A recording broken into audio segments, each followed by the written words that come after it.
noite. Hoje é a primeira sexta-feira do mês de setembro. Hoje meu irmão Hugo está aqui, estou muito feliz. E como todos nós sabemos, uma vez no mês nós temos o tema livre.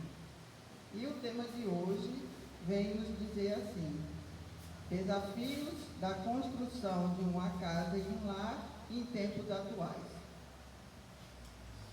Então, quando a espiritualidade me propôs esse tema, à primeira vista eu não compreendi muito bem. Por quê? Eu não conseguia entender que existe uma diferença entre casa e lar. Para mim era tudo a mesma coisa. E quando nós começamos, a desenvolver, a estudar na palestra, e não é que tem mesmo uma diferença, e diferenças grandes mesmo, bem consistentes. Então hoje, meus irmãos, eu convido a todos para refletir sobre o assunto, que é muito relevante para todos nós. Para início, eu vou apresentar aqui algumas características, para ficar um pouquinho melhor de entendimento do que seja casa e lar. Então, casa é o lugar para a gente morar. Casa é uma construção de cimento e tijolos. A casa é o abrigo das chuvas, do calor, do frio. Casa é o lugar onde as pessoas entram para dormir, para usar o banheiro, para comer. Aonde nós temos pressa de sair e não temos nenhuma pressa para voltar. Numa casa, nós criamos muitos problemas. Nós alimentamos esses problemas. Numa casa moram pessoas que mal se cumprimentam e se suportam, muitas vezes. Agora vamos falar um pouquinho sobre o lar. O lar é o espaço que existe para a gente viver, desfrutar, construir energia que vai gerar tudo de bom em nossas vidas. Lá é uma construção de valores e princípios. O lar é o abrigo aonde nós corremos quando estamos com medo, quando estamos sentindo dor, solidão.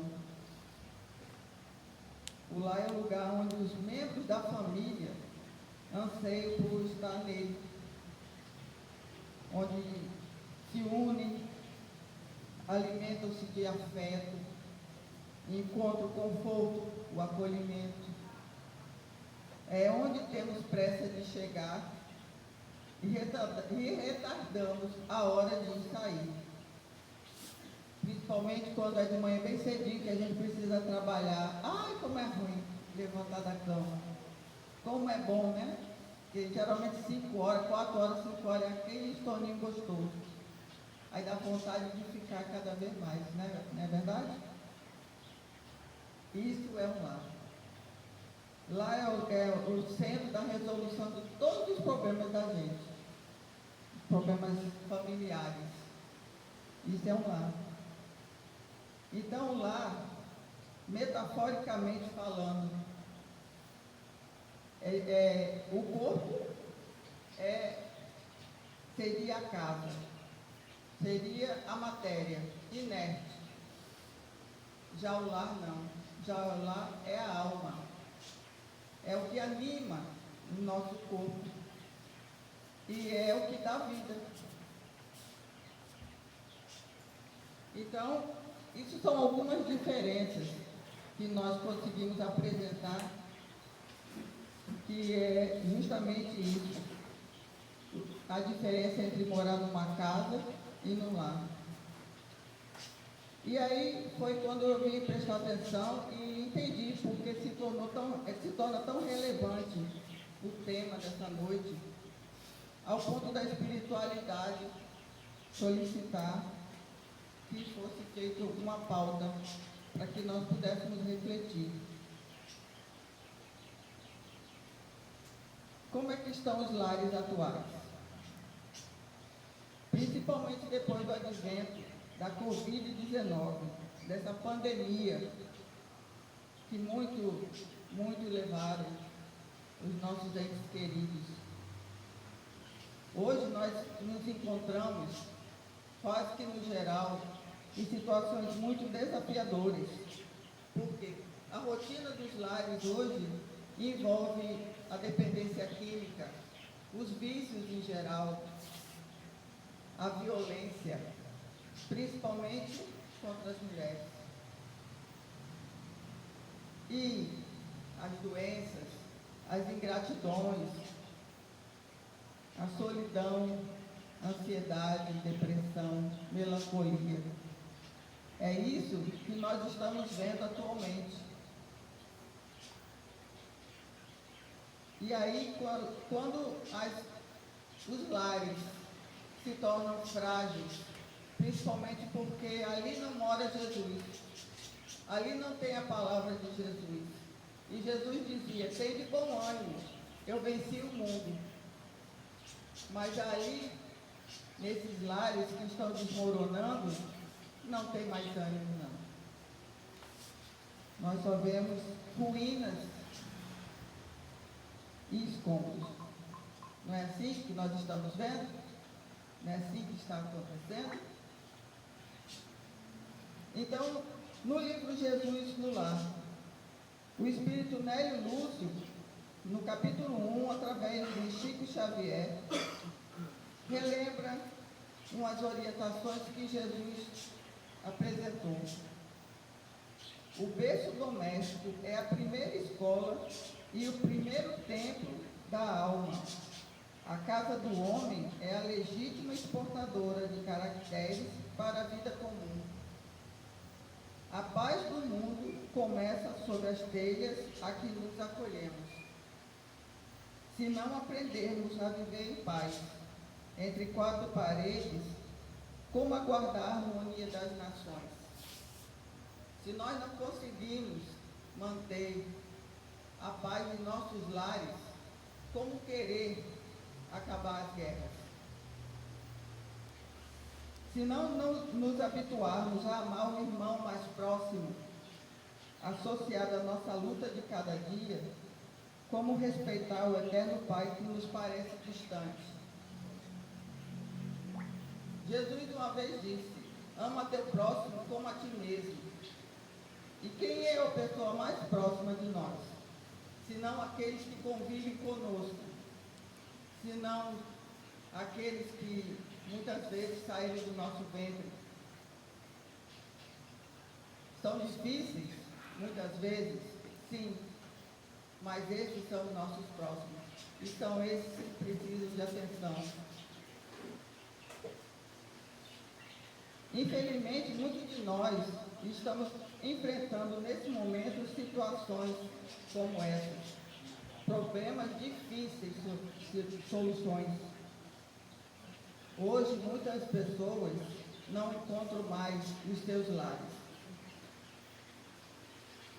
Já tiveram um, mas hoje não tem mais.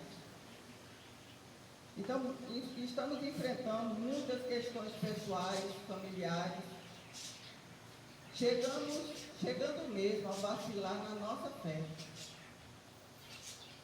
Então, o que acontece? Os pensamentos ficam cada vez mais negativos.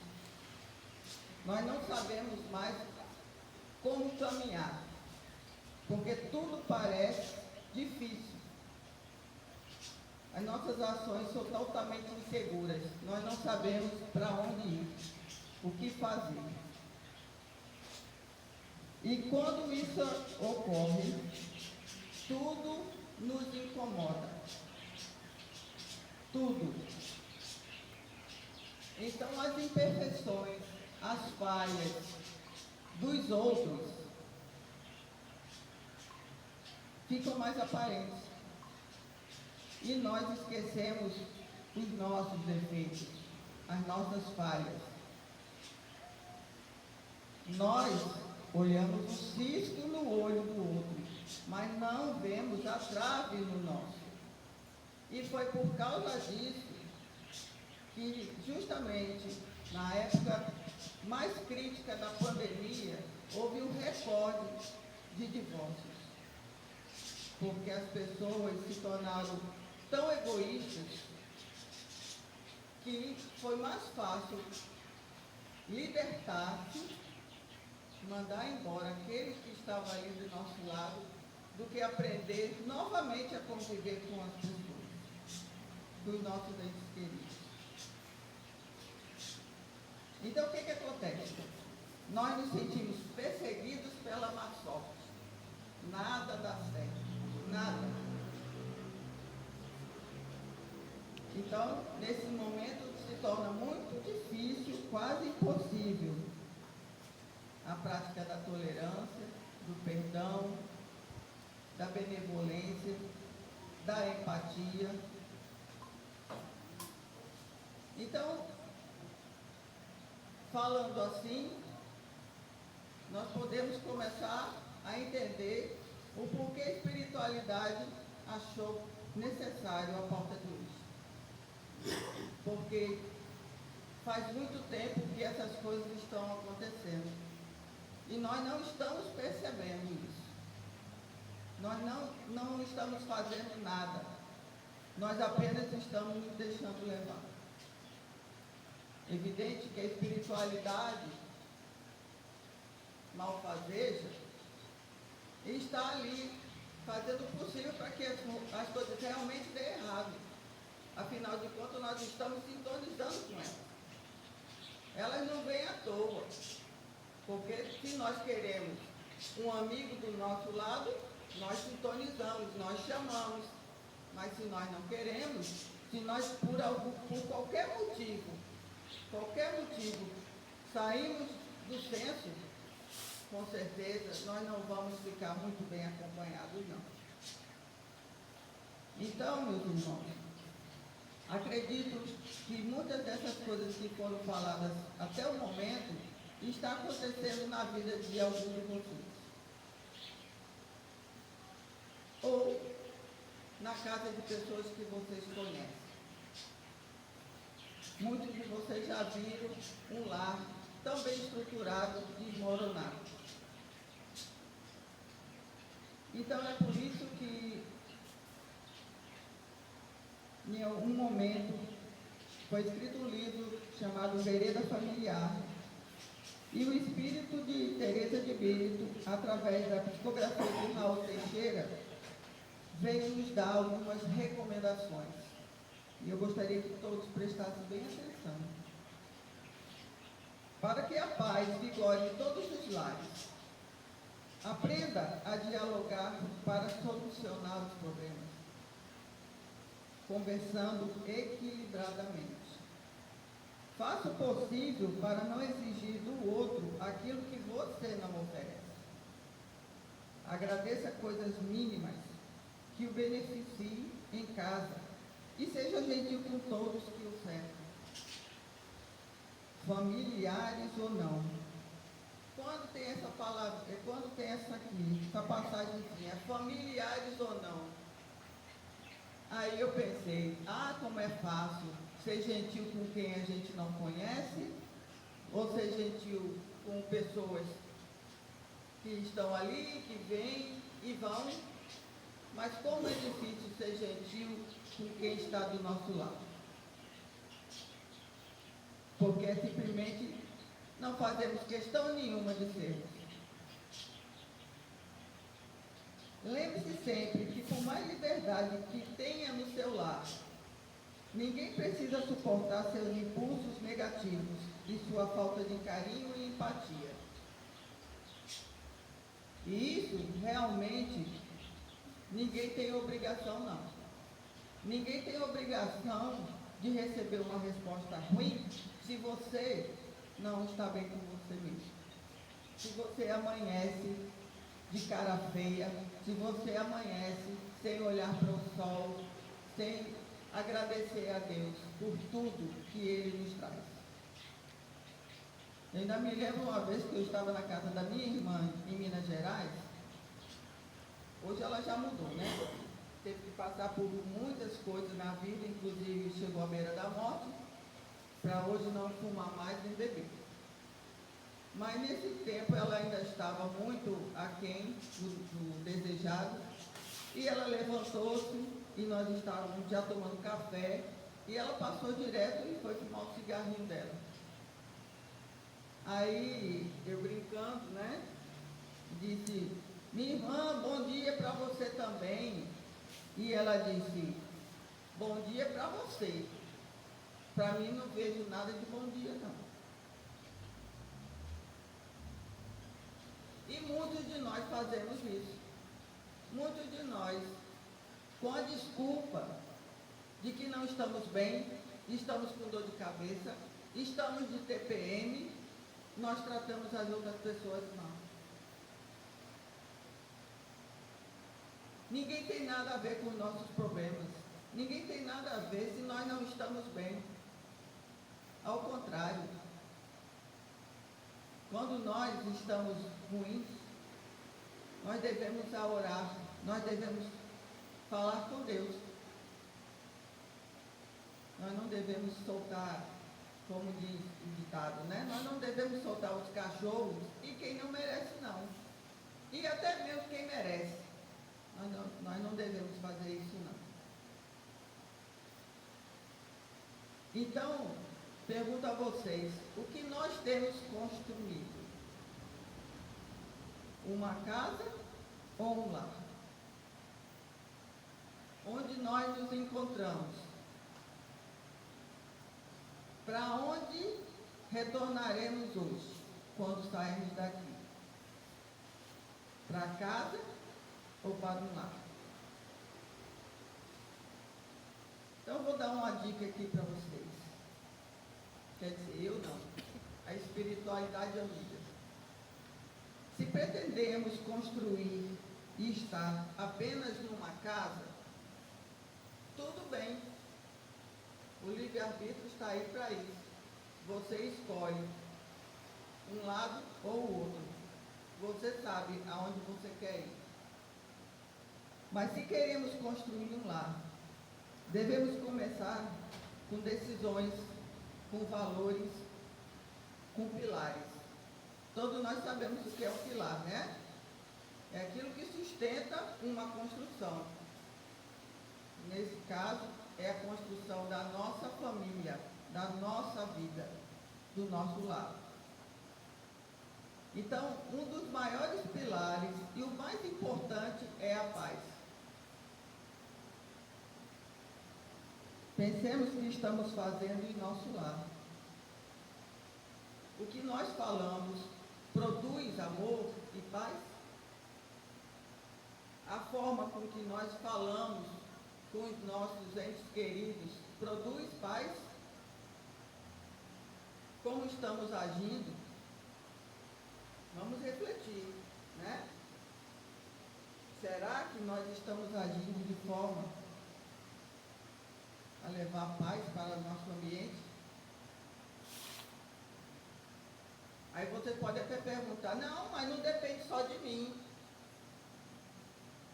Quando um não quer, dois não brigam, não. Não tem quem faça.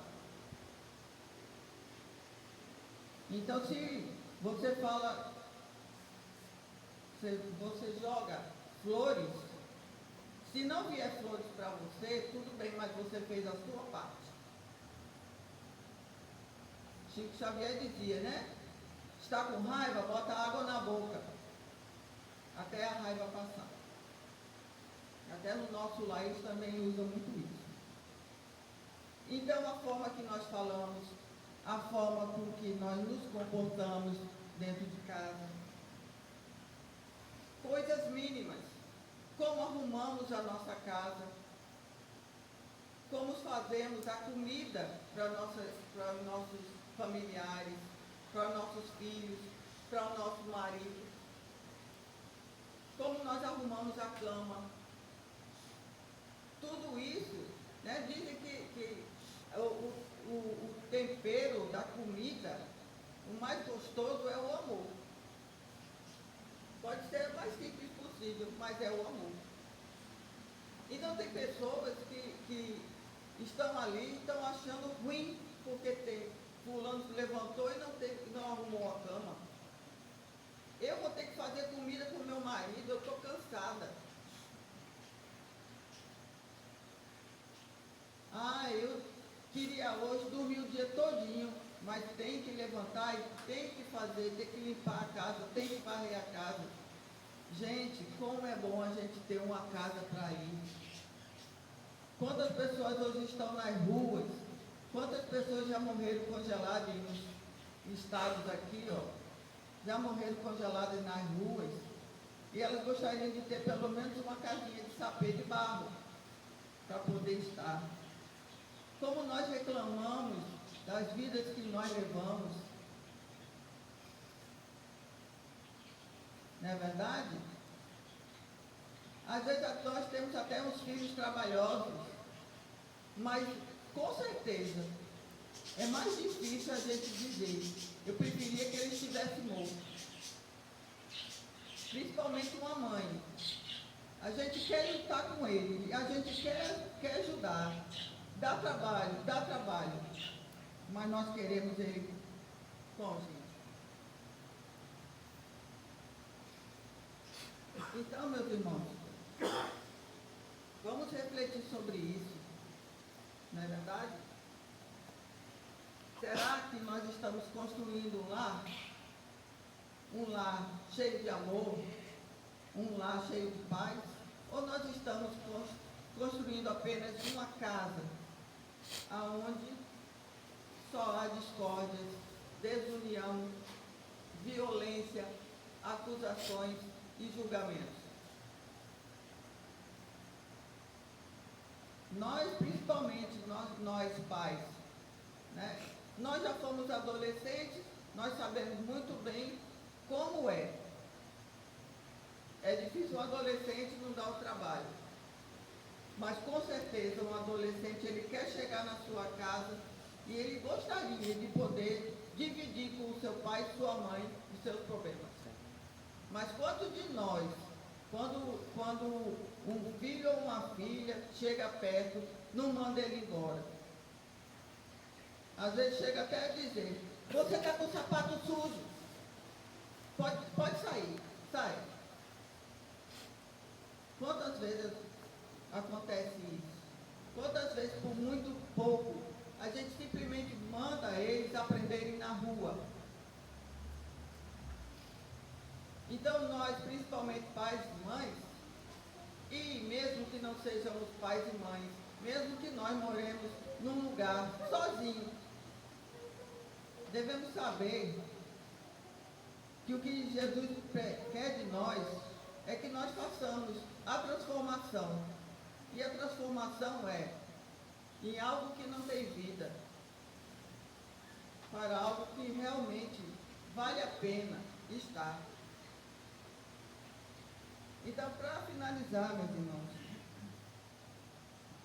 eu sei que é difícil um remédio, uma fórmula para mudar tudo, como do jeito que está. Mas vamos convidar Jesus para nossas casas? Vamos deixar Ele transformar a nossa casa num lar? Existe uma passagem bíblica que diz assim: eis que estou à porta e bato. Se alguém ouvir a minha voz e abrir a porta, entrarei até ele, e com ele cearei, e ele comigo. Isso está em Apocalipse, capítulo 3, versículo 20. E no livro Missionários da Luz, André Luiz diz: o lar não é somente a morada dos corpos, mas acima de tudo, a residência das almas. Então, meus irmãos, espero ter conseguido reproduzir a relevância do assunto de hoje. E dar luz a esse grande desafio, que é a construção de uma casa num lar. Desejo de coração que vocês possam voltar hoje para um lar. Mas se algum de vocês hoje não tem um lar para voltar, só tem uma casa, eu peço a vocês que não desistam. O convite a Jesus, vocês devem fazer. E na hora que ele estiver lá, vocês saberão exatamente o porquê vocês me convidaram. Então nós não devemos desistir, nós devemos acreditar. E sabendo sim que depende de nós, depende de cada um de nós. Não vai ser apenas uma Covid que vai destruir tudo aquilo que nós acreditamos. Não vai ser o progresso, os celulares e tudo aquilo que nós estamos vendo, que cada vez mais distanciam aqueles que se amam, que vão destruir aquilo que nós queremos para nossas vidas e para os nossos familiares. Então eu peço a vocês que não desistam, que cada vez mais acreditem que é possível essa transformação. É um desafio? É. Mas com boa vontade, com amor, com força de vontade, realmente querendo, não tem quem possa. Como diz, sempre que nós estamos na cabine, quem é que pode mais do que Deus? Só Deus e mais ninguém. Tem outro, né?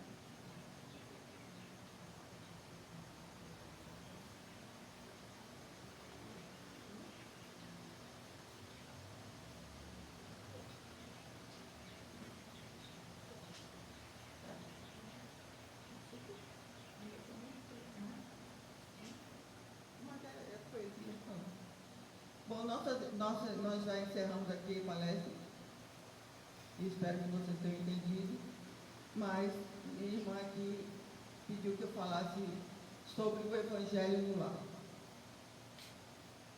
O convite a Jesus, ele é feito justamente para que nós possamos ter dentro de nossa casa a luz que tanto precisamos. E o Evangelho no lar é o primórdio, é o princípio de tudo. E independente de religião, cada um de nós pode fazer isso. É necessário, principalmente aqueles que estão ali trabalhando dentro da doutrina. É necessário que nós façamos isso. Que tiremos um dia, que seja. Um dia na semana. Veja bem, nesse dia em que nós vamos sentar ali, vamos colocar a nossa aguinha, essa mesma água aí, ó, colocar numa mesa, chamar os nossos familiares. Vamos aqui fazer o Evangelho. Nós aqui, né, trabalhamos com o Evangelho segundo o Espiritismo e outros livros de mensagens. Mas até mesmo com a Bíblia, até mesmo com os livrinhos, né? Existem aqueles livrinhos que são mensagens diárias. O que importa é o sentido daquele momento, porque não há o mal ali, não pode existir o mal ali, ao contrário. Toda a gama de espíritos benevolentes vão estar ali. E mesmo que você sente ali naquela mesa e as pessoas que estão ao redor, seu esposo, a sua esposa, seus filhos, filhas, não queiram participar, mas pode ter certeza que aquela corrente vai estar em volta do seu lar e muitas vezes atinge até o lar de outras pessoas ao redor. E com certeza vai chegar a mesmo aqueles que não estão presentes ali. Eu já tive um esposo que era muito engraçado, que quando eu fazia o Evangelho, ele dizia, eu não vou participar, eu sou católico,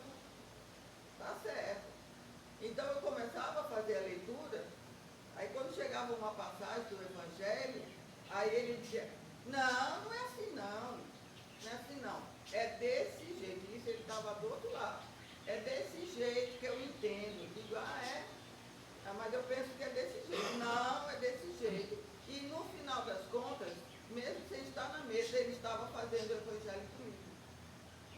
Então você pense bem, a força de vontade, o querer, se une a todos aqueles que estão ali colaborando para a união familiar. Então, no frigir dos ovos, o amor faz acontecer. A fé remove montanhas. Então, se nós queremos que a nossa vida mude, a de nossos parentes, a de todos aqueles, até os mesmos dos amigos que estão ao nosso redor, comece, dê o primeiro passo. No nosso lar, o Evangelho. Fora dele, as nossas orações, a nossa caminhada aqui na Irmã Dulce, ou em qualquer outro ponto que vocês se sintam bem. Mas não abandone Jesus, não. Não deixe ele de lado. Não percam as esperanças. Viu? Porque muitas vezes nós estamos perdendo a esperança. Sua cirurgia vai chegar, viu? Está perto. Creia. Então, meus irmãos, que a paz e o amor de Jesus e todo o acolhimento da espiritualidade e da nossa querida mentora, Irmã Dulce, chega até você.